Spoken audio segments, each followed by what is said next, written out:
Ads पे commission केंद्रीय कर्मचारियों के लिए खोला सौगात का पिटारा। महंगाई भत्ते को लेकर जारी हुआ नया अपडेट। सरकार ने सरकारी कर्मचारियों के लिए इस साल 7 मार्च को केंद्रीय कैबिनेट ने महंगाई भत्ता डीए को 4% बढ़ाकर बेसिक सैलरी का 50% करने की मंजूरी दी थी। इसका सीधा लाभ केंद्रीय कर्मचारियों और पेंशनर्स को हुआ है। यह नई दरें 1 जनवरी से लागू हो गई, जिसका मतलब है कि 2024 की शुरुआत से ही केंद्रीय कर्मचारियों की सैलरी में इजाफा हो गया है। हाउस रेंट अलाउंस एचआरए में भी हुआ इजाफा। महंगाई भत्ते के साथ साथ सरकार ने केंद्रीय कर्मचारियों के हाउस रेंट अलाउंस एचआरए में भी इजाफा किया है। अब जबकि डीए बेसिक सैलरी का 50% हो गया है, कर्मचारी 8वें वेतन आयोग एड्स पे कमीशन की मांग कर रहे हैं। 8वां वेतन आयोग कब होगा लागू?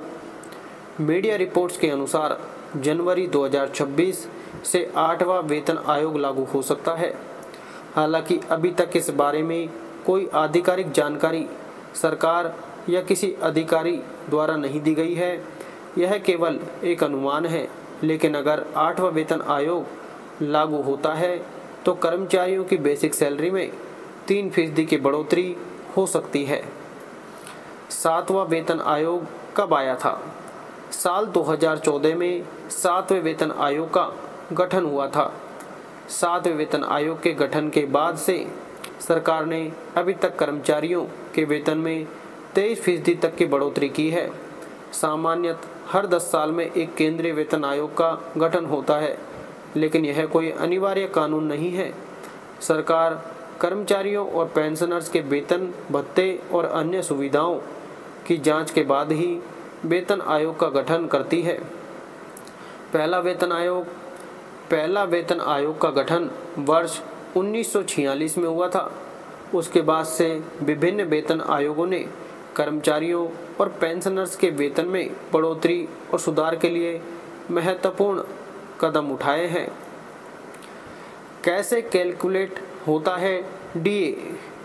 महंगाई भत्ता का लाभ कर्मचारियों के साथ पेंशनर्स को भी मिलता है, जिन्हें डीआरए डियरनेस रिलीफ के रूप में यह लाभ मिलता है। एक साल में 2 बार डीए और डीआर को बढ़ाया जाता है। डीआर और डीए की गणना अखिल भारतीय सीपीआई आईडब्ल्यू के 12 महीने के औसत में प्रतिशत के आधार पर की जाती है। 2006 में सरकार ने डीए और डीआर कैलकुलेशन करने के फॉर्मूले को रिवाइज किया था। 8वें वेतन आयोग की मांग क्यों? 8वें वेतन आयोग की मांग इसलिए की जा रही है क्योंकि वर्तमान में महंगाई और जीवन यापन की लागत में तेजी से वृद्धि हो रही है। केंद्रीय कर्मचारी और पेंशनर्स उम्मीद कर रहे हैं कि वे 8वें वेतन आयोग से उनके वेतन और पेंशन में सुधार होगा, जिससे वे बढ़ती महंगाई का सामना कर सकेंगे। 8वें वेतन आयोग की संभावनाएं। हालांकि अभी तक 8वें वेतन आयोग के गठन की आधिकारिक घोषणा नहीं हुई है, लेकिन विशेषज्ञों का मानना है कि जनवरी 2026 से इसे लागू किया जा सकता है।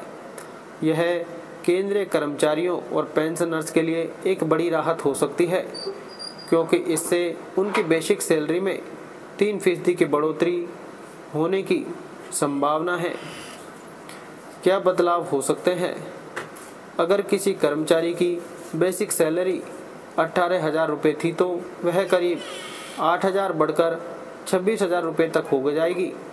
यह वृद्धि कर्मचारियों की जीवन यापन की गुणवत्ता में सुधार करेगी और उन्हें आर्थिक स्थिरता प्रदान करेगी। लेटेस्ट अपडेट्स के लिए चैनल को सब्सक्राइब करके बेल आइकन जरूर दबाएं। धन्यवाद।